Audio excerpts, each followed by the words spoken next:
If the hills and waterways of Carquinez Strait could talk, they would tell a remarkable story of the founding and the naming of a city which played a crucial role in the making of the state of California. It is a 5-part chronicle beginning with the Native Americans who were here for more than 5,000 years. Next came the Spaniards who ruled California and nearly 2/3 of Western North America from 1542, finally relinquishing its colonial rule in 1821. Then followed the Mexican rule of California after it gained independence from Spain in 1821. The fourth major event was the Bear Flag Revolt, which led to the annexation of California by USA in 1848. The fifth major event was the world-famous gold rush, which transformed California into a modern, prosperous state in the Union. Sheltered inland from the vast Pacific Ocean, the city named Benicia was once upon a time considered a metropolis in development, bigger than San Francisco, which was thought of as a small fishing village in the peninsula. Benicia was founded on the Carquinez Strait called El Estrecho de la Carquinez, which was a waterway connecting the San Pablo Bay with the delta of Sacramento and San Joaquin rivers. It was surrounded by the hills and grasslands, ideal for small game hunting and fishing. Their whispers would tell us about the Native Americans who lived here for over 5,000 years. The East Bay towns, now called Crockett, Port Costa, Susuni, Benicia, Vallejo, and more were sites of Native Americans' villages of dome-shaped homes covered with tulip plants and mud bricks. These tribes were called Patwins, Coastal Miwoks, Lake Miwoks, Pomos, Olonis, Sosunis, and in the west, Winton, Shasta, Yana, and more. There were more than 300,000 Native Americans living before the first Europeans came to the coast of California. They were called Indians because in 1492, Columbus landed in the islands of the east coast of Central America and thought he had reached India. We are confronted with questions. Who were the Native Americans?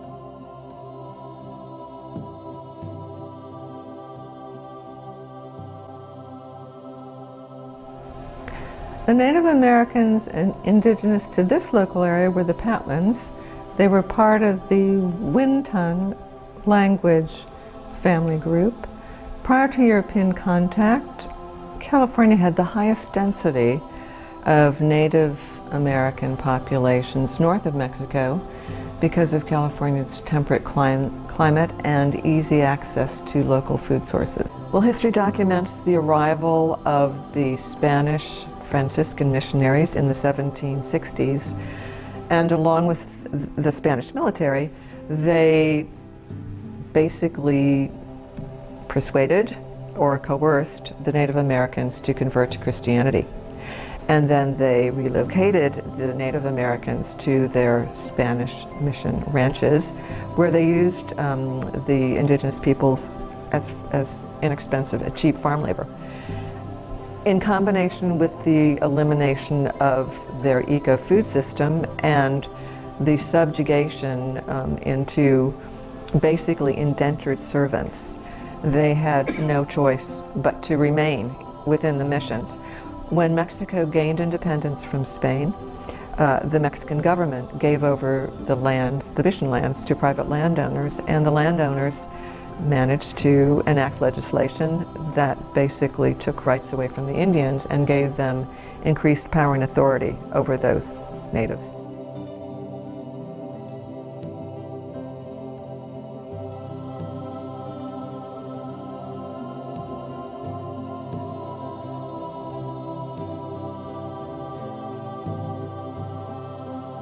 It is an understatement to say that the Native Americans have not received the credit due them.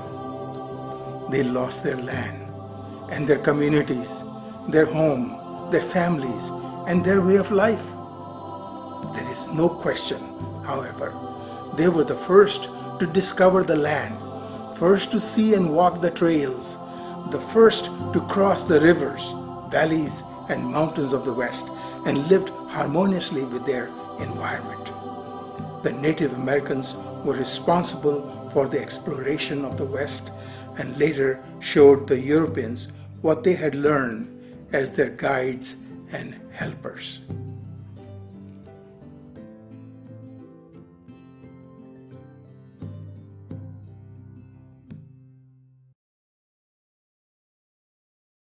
Spain was the first European nation that discovered California after the Native Americans and colonized the land. Juan Rodriguez Cabrillo, a Portuguese sailor employed by Spain, first reached the west coast of present-day California in 1542. The Spanish explorers crossed the vast Atlantic Ocean in sailing ships aided by rudimentary navigation devices compared to present day in search of India. They virtually journeyed into the unknowns, landed on the shores of America, and colonized 2 continents before reaching the shores of India in the later century. Historians point out that it started as a myth in a 1510 novel of a Spanish writer, Garcia Ordonez de Montalvo. He wrote, it was a land inhabited by Amazonian women under the command of Queen Calaifa.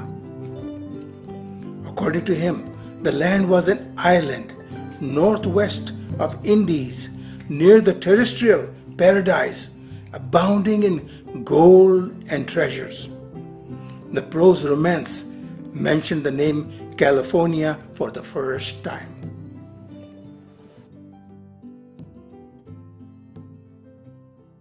Gabriel Moraga, the first European born in California, he was born at the Presidio in San Francisco, which was then called Yerba Buena. In 1812, he came up the Carquinez Straits. He basically was the first European to describe what is now Benicia and Martinez, working all the way up to Butte County. So he describes the buttes up there in Butte County. And he was a normal progression from a process that started with Hernan Cortez. Cortez had heard various legends and stories of riches in the New World. He had a royal warrant. He came to the New World and through a series of very, very bloody wars conquered the Aztecs. Probably the greatest thing they found was chocolate. They discovered chocolate and they discovered vanilla. And chocolate and vanilla took Europe and Asia and Japan by storm, for good reason. They started exploring the west coast of North America.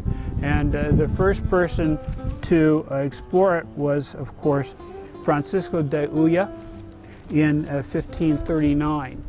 He went up not all the way, probably where Santa Barbara is now. And then Juan Rodriguez Cabrillo in 1542 explored all the way up to what is now Monterey. He died in the process, was buried on one of the coastal islands.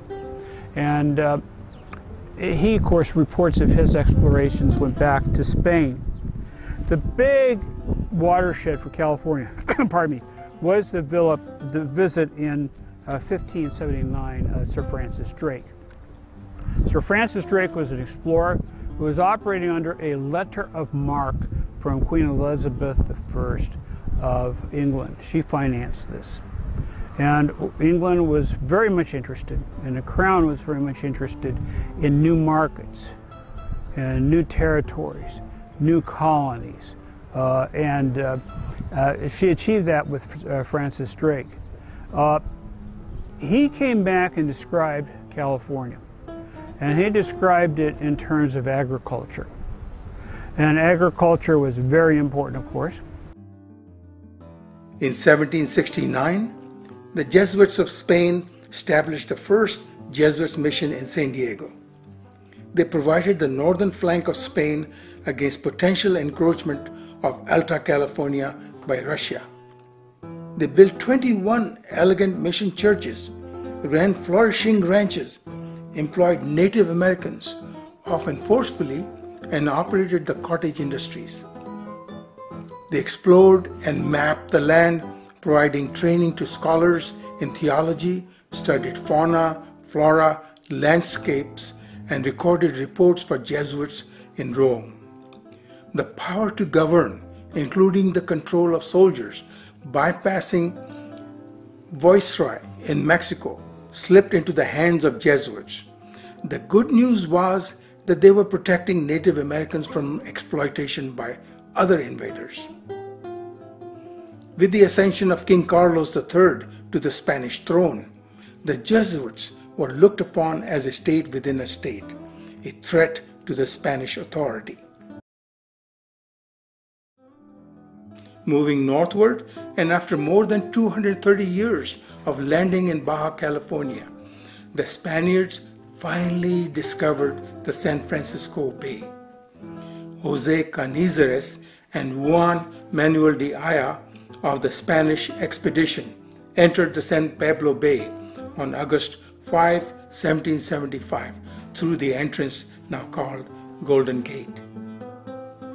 On October 9, 1776, Mission San Francisco was dedicated by the Franciscans with the hope of setting up a civil society involving Native Americans. Their dream was unrealized because, like the Jesuits, the Franciscans saw themselves to be in the business of saving souls, while the Native Americans saw them as a violent intrusion into their way of life, which was more than 25 generations old. By 1820, Spain's resources were far stretched. The political pressure from the competing forces, namely unrest in the colonies, the growing interest of English, French, and Russians in California, and the aspirations of new immigrants, made it impossible for Spain to continue the missionary rule. To make matters worse, a constant state of war existed between them and the Native Americans. A nation of seafaring daredevils, Spaniards traveled thousands of miles across the Atlantic Ocean seeking unknown treasures, fought brutal, bloody wars in South America with Mayans, Aztecs in Peru, finally decided in 1821 to end its colonial rule of California after 252 years of discovery of North America.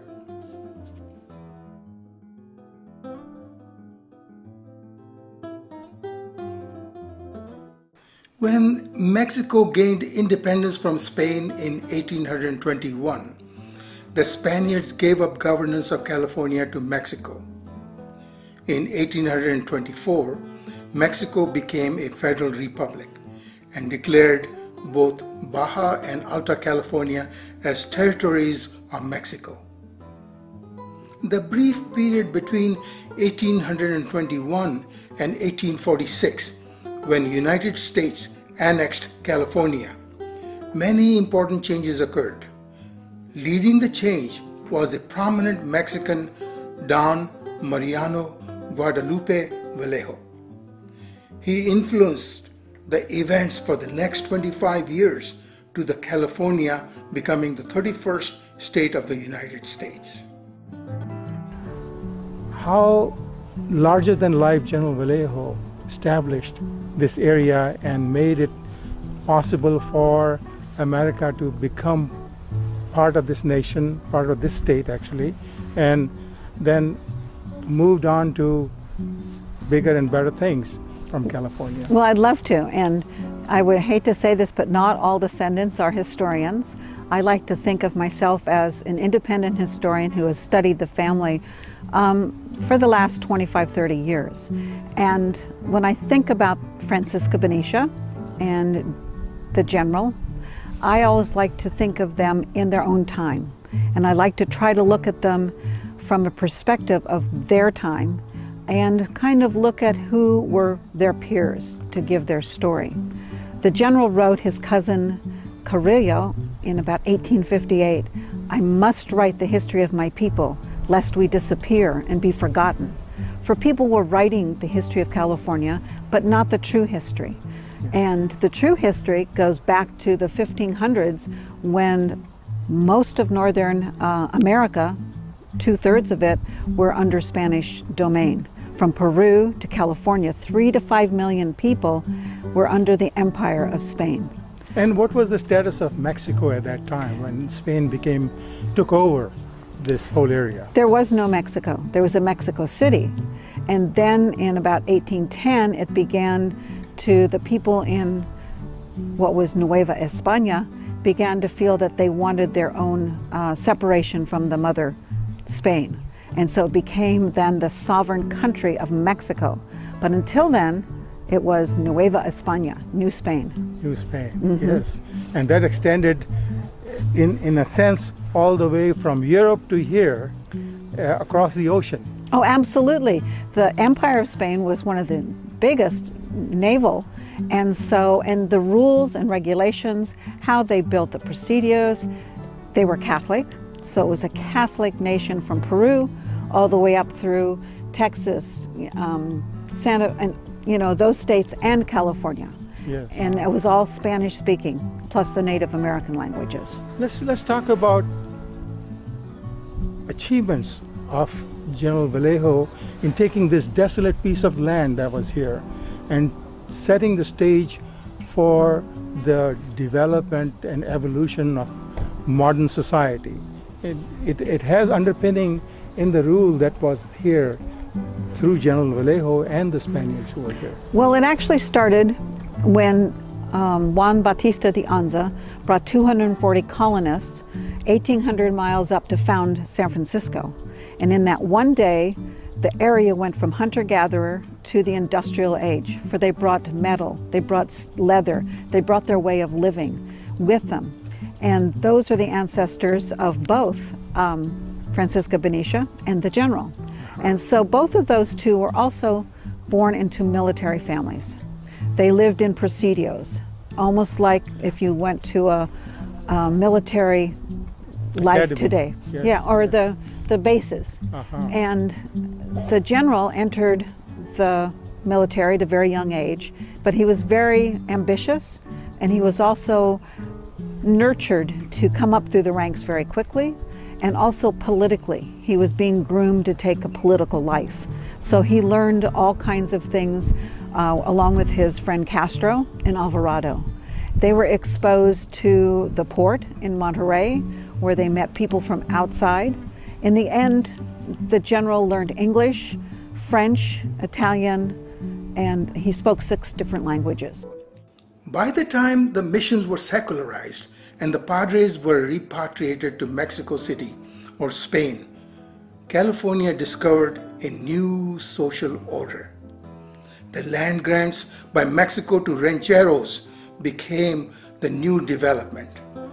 More than 600 grants with vast holdings extending across rolling hills of coastal landscapes were made. This ushered in the age of Dons. Names such as Don Sepulveda, Don Jose, and many more dominated the life and times in California from 1830 to 1846. More than 150 years ago, Donna Francisca Maria Filipa Benicia Carrillo de Vallejo walked these floors. Absolutely, and it's so exciting to be here to feel the spirits and the family that was actually here. Doña, I always call her Francisca Benicia, was a very exciting and interesting woman. They fell in love immediately when the general saw her. And he often said, I knew her when she was a goat amongst the hills. She was as ambitious as he was in the military, and after they got married, she rode a donkey or a mule up to San Francisco, 17 years old, pregnant, and started her life at the San Francisco Presidio with him. She raised, she had 16 children, 10 of them lived to adulthood. Her second child, the second Andronico, was the first Californian to be admitted to West Point. Her seventh child, Platon, was the first native-born physician of California, the first Navy physician. Her daughter, Epiphania, Fanny, married Frisbee. They went to Lincoln's inaugural ball. Platon, her son, and her husband, Don Mariano, visited with Lincoln 3 times. So they were considered the first family of Upper California for many, many years. She was exposed to dignitaries, to everybody who came to California who were not from Mexico, that had to check in with the general, and she was the gracious host to all those things. She was very excited when her husband gave the land to Larkin to start and begin the town of Benicia. It was called that because it was going to be called Francisca. But that little town across the bay, San Francisco, they thought it would be confusing, so they took another one of her names. After that, she always signed her papers F. Benicia Vallejo. After Spaniards turned California to Mexico, the Mexican control of California was shaky right from the start. Much as they wished to create a civil society, the demographics and events worked against them. The older order under Spanish rule did not die. Mexican California inherited a feudal land system. Catholicism had overwhelmed the Native Americans' way of life, bordering on anarchy. The response of the government was military dictatorship when things got bad.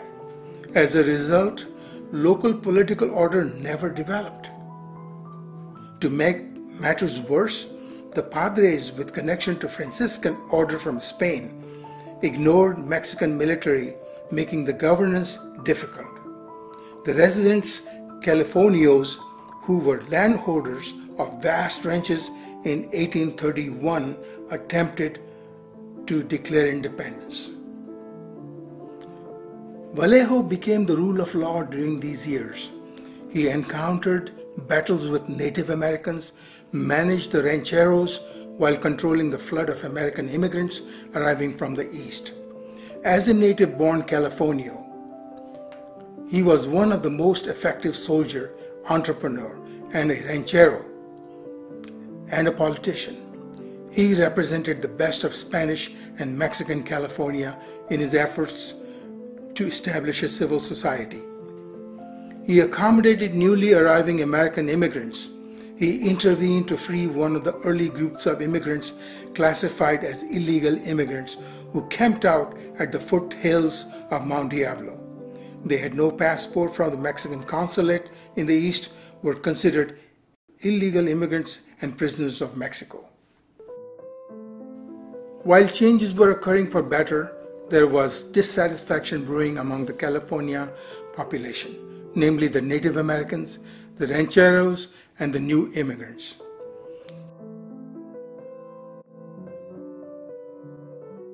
Can you tell us about the Bear Flag Revolution? Well, it was in the spring of 1846, and by that time there was a lot of intrigue swirling around California. There was, of course, California at that time was an independent province of Mexico, largely ignored by Mexico City. There was a governor in Los Angeles, Pio Pico. There was a governor in Northern California, Jose Luis Castro, and they despised each other, and they were fighting over the money coming in through the customs house. Of course, Americans were flowing in 1846, and this worried the Mexican government greatly. Then, President Polk decided to introduce some intrigue. He sent Fremont into California on a expedition. General Fremont. General Fremont, John C. Fremont. And he sent a Lieutenant Gillespie to California with a secret message for both Thomas Larkin, who was the United States consul to Mexico and California in Monterey, and also to General Fremont. And so Gillespie delivered the secret message. Fremont returns back to California, and he does a number of things which basically irritates the Californios, and basically establishes that the Americans are here. For their part, the Californians make some threats that they're going to throw out all the Americans. Americans react to this in many ways, and one of them was to create a haphazard, ad hoc group of men who left Sutter's Fort in Sacramento and went west to Sonoma, which was the headquarters of the Northern California District, commanded by Mario Vallejo. And they captured the barracks. They took custody of Mario Vallejo and his brother-in-law and some other Californios. They made a flag. Now, it's a little bit unsure if they made the flag before they arrived in Sonoma or while they were in Sonoma, but they allegedly made it from some muslin and a piece of a woman's petticoat. They used some berry juice to draw what they thought was a bear flag, although the Californios thought it looked more like a pig. Yeah. Yeah, I heard that. And a star. Sure, it looked, in the earlier photos, it looked like it was just some animal. Yeah. And they wrote California Republic on it, and they ran the flag up. And they saluted, of course. It stayed up for about a month and it was taken down. And eventually was delivered to the Society of California Pioneers. It was burned in the 1906 earthquake. But there were multiple copies made, and one of the copies is on display at the barracks there in Sonoma. Yes. For Benicia, the thing that came out of that incident was the fact that Mariano Vallejo met Robert Semple. Robert Semple was one of the people, one of the bears, one of the, they called them revolutionaries. The Californios called them the bears after the bear flag, Los Osos, and Mariano Vallejo called Semple El Buen Oso, the good bear. Semple actually took the role of the adult in this group of people. While the bears were raiding Vallejo's larder and his wine cellar and imbibing in both, Semple and Vallejo became friends. Later on, later on in the year, in the fall, Semple was looking for a place to subdivide.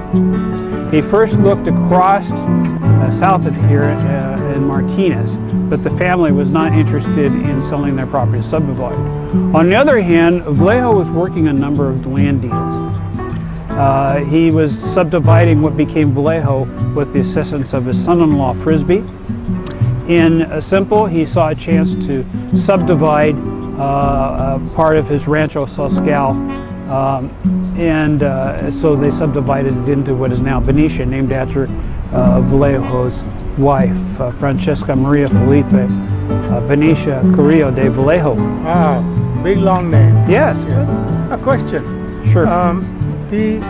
Up until Benicia was formed, the revolution, the Bear Flag Revolution so-called, became a successful political change, producing a successful political change of a Mexican government to a U.S. interest, even though it was not formalized.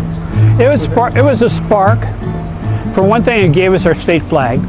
Yes. For one thing, of course, it introduced Vallejo to Robert Semple. It created, from that group of men, John C. Fremont, General Fremont, was able to create the California Battalion. The California Battalion was then used to occupy the so-called Castillo in San Francisco, which was located just about where the foot of the bridge is today. And it's a Golden Gate Bridge. Right. And they spiked the cannons. And actually, Robert Simple himself, the founder of Benicia, spiked the 2 cannons. And you can go to the Presidio today, and you can go into the Officers Club. And as you walk in, you can look to your right and left. There are the cannons, and you can see the spikes that Robert Simple used to spike the cannon with files. And so it was a spark. It's been described in various ways as a collection of political drunkards, a drunken bunch of political guys, just a rabble, a bunch of scruffy people. The Californians kind of, the legend is the Californians called them Osos, bears, because of the bear flag and the fact that they all look scruffy. And they did look scruffy, and they did empty out Mariano Vallejo's wine cellar. But it's a great story, and it was an incident that had ramifications that really kind of rippled out throughout California history.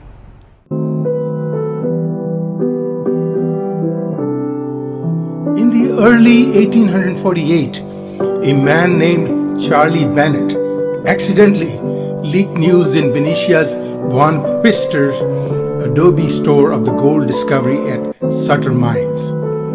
Sam Brannan, a Mormon elder, confirmed it and asked Von Pfister to join him while the town of Benicia was getting deserted as the gold fever spread. Brannan and his partner traveled by boat to Sacramento and then on land to Coloma to the site of gold digging. By May 1848, the gold mania was on full steam. Governor Richard Mason of California, accompanied by Army Lieutenant William T. Sherman, toured the gold mines and reported to Washington. The commercial importance of Benicia, close to the gold fields, precipitated the industrialization of the city. The private sector was vibrant. Cowbells, stoves, buckets, crackers and cheese, beef tripe, tannery accessories, dairy assortments of food, chewing tobacco, and many more household items became products of Benicia. The opportunistic gold rush of 1848-1849 was the serendipity in the transformation of Benicia from an agricultural, cattle-based California town to a formidable industrial center on the West Coast. The thirst for gold led to improvisation and mechanization of mining for gold. Design, development, and construction of dredges for operation on land and water followed. The spin-offs included advancements in hydraulic technology, pumps, motors, valves, and ancillary hardware. The agriculture industry improved efficiency of production of food on the West Coast, which was necessary to support rapidly growing population.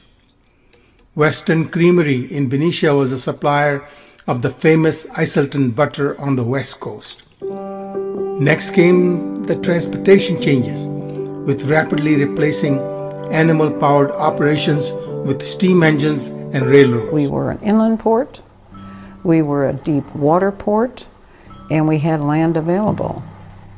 In fact, as early as 1850, the Pacific Mail and Steamship Company came to Benicia to coal and repair their ships. The Pacific Mail at that time was the largest industry in the state of California. Well, also in the 1860s, they were mostly industries that were needing the closeness of water for their industries, and so we had tanneries, and we had the cement plant and the flour mill and the planing mill. But then in the 1870s and 80s, they were bringing in the fish canneries, the creameries, and of course Matthew Turner shipyards. But the thing that really was the spark that came to Benicia was the Transcontinental Railroad. And it came to our southern shore, and it had to go across the strait to Port Costa, which sparked the building of the largest ferry in the world. Shipbuilding under the stewardship of Matthew Turner launched 169 ocean-worthy ships from its Benicia yards between 1868 and 1903. World-famous names such as Galilee, Charles Van Dame, Solano, and Benicia were famous marine vessels made in the city. Contra Costa, a 433 feet long ferry, was the first ship in U.S. to haul railroad train across the Carquinez Strait from Benicia to Port Costa for the north-south journey before the bridge was built. In 1847, land was set aside for a West Coast military reservation per agreement between General Vallejo, Doc Semple, and the U.S. government. 345 acres named U.S. Arsenal was selected based on a survey by General William T. Sherman. On May 17, 1853, Benicia was declared as the state capital of California. 61 assemblymen and 28 senators celebrated the new home. Governor Bigler was announced to a standing ovation in the Assembly Hall. The oath was administered by Judge Winston, and the governor made a floral inaugural address. He said, "Yesterday, California was wild and uncultivated department of a nation in decline. Today she stands unrivaled in the wealth of her mountains, the fertility of valleys, the growing commerce, and the energy and intelligence of her people." Bigler unfortunately harbored desire to move the state capital to Sacramento on the excuse that there were no fireproof vaults. The reason that gave Bigler enough power and his argument was good enough to make the move to Sacramento.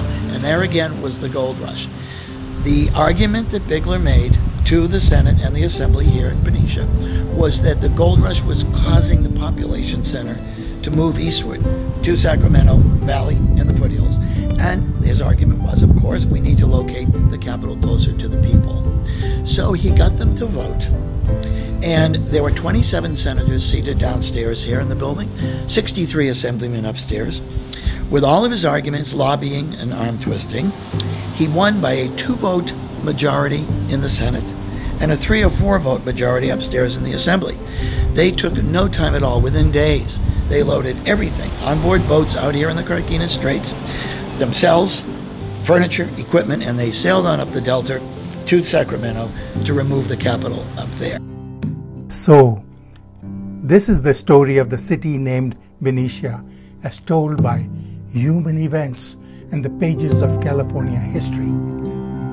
If you are still wondering why there is a state capitol building in the middle of the city, you are not alone.